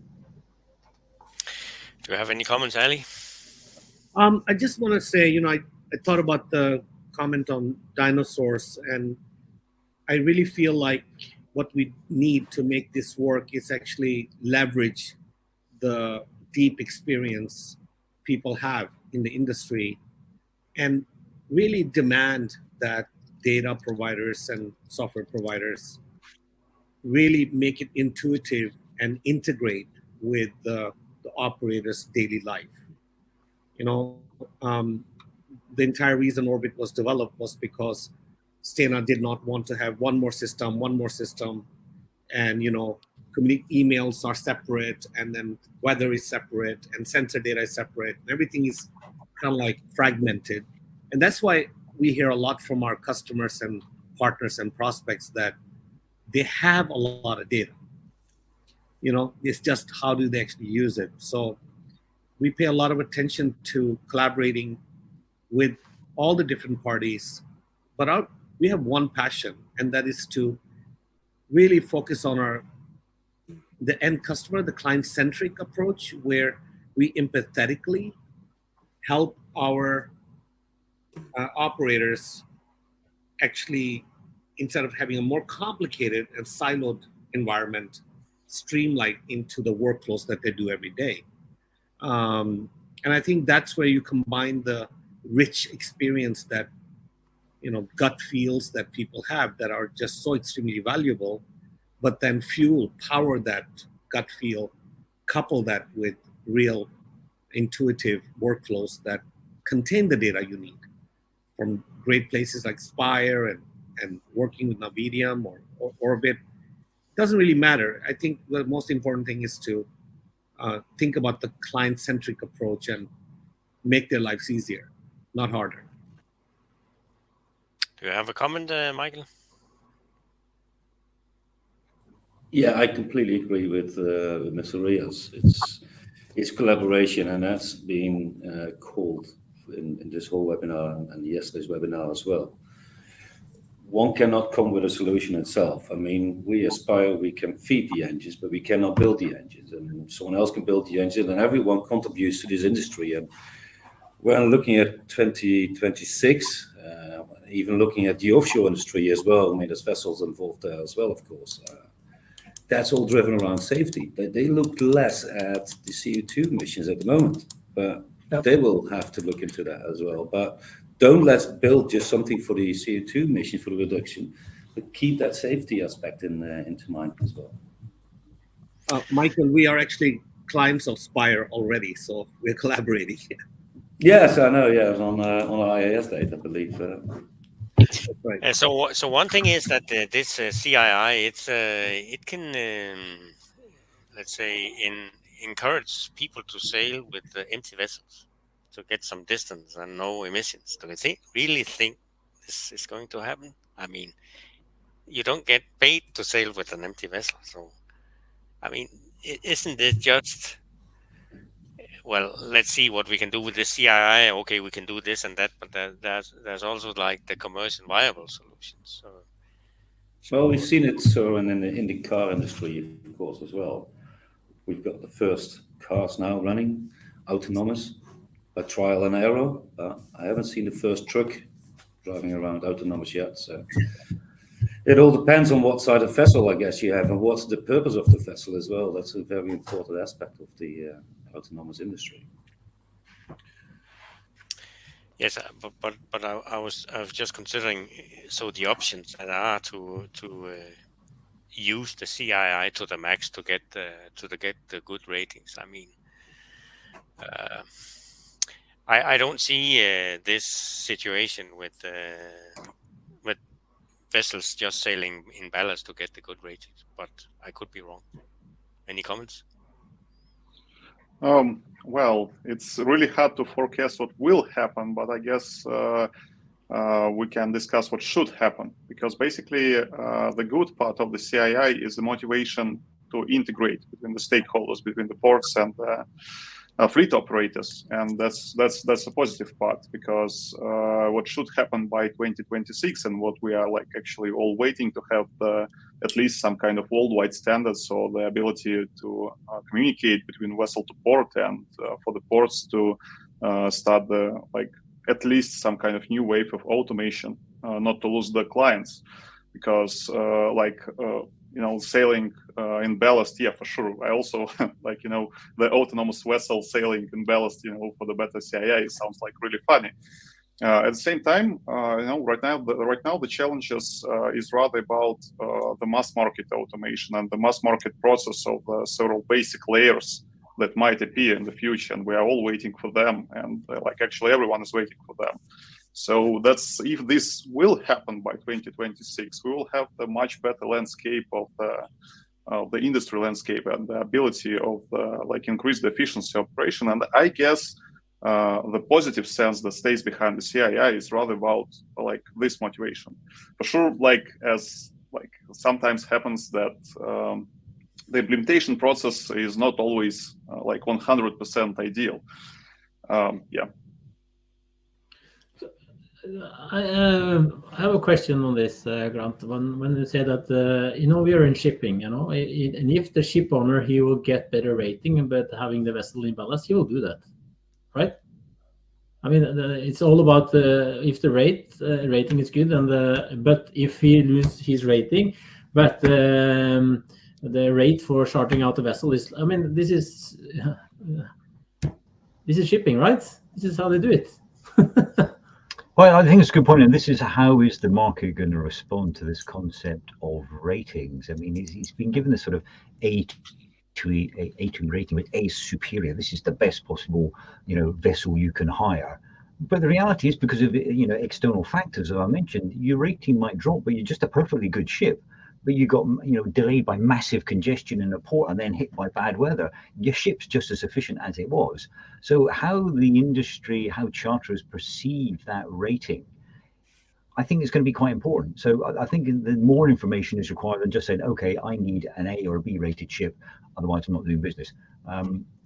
That's not going to work in the industry. There's not going to be enough ships around in a few years, basically, because they can't all possibly be B rated. So I think the market needs to adapt in some way to say, well, what other way can we measure the efficiency of a ship in addition to this rating thing? What's the history of the ship? What caused it, perhaps to change its rating in some way? What are the circumstances surrounding it? Because the ships have to remain marketable. And I would hate to think that we end up in a situation where owners are saying, okay, I'm just going to do a really long ballast voyage, or I'm going to take a Cape-size bulk carrier loaded with 10,000 tons and go at 5 knots. Yeah. That the general public, and we've got to think there's a bigger picture than just the shipping industry here. If they imagined that we were doing that just to comply with legislation, and we're kind of losing sight that the whole point of all this is reducing emissions to help the climate, it's we can't really lose sight of that. All right, guys, but I think we want to close it up.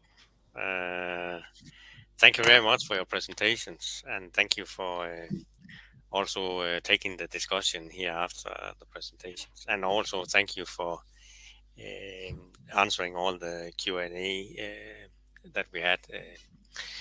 So thank you for BS Group for this hosting this webinar, and thank you to the sponsors. Thank you to BIMCO. Thank you to C2020 Bulkers, and I wish you a Godspeed ahead. And it will be interesting time for the shipping industry, right? So we'll be busy. Thanks a lot. Take care. Thanks a lot. Take care all. Okay, bye now. Hasta la vista.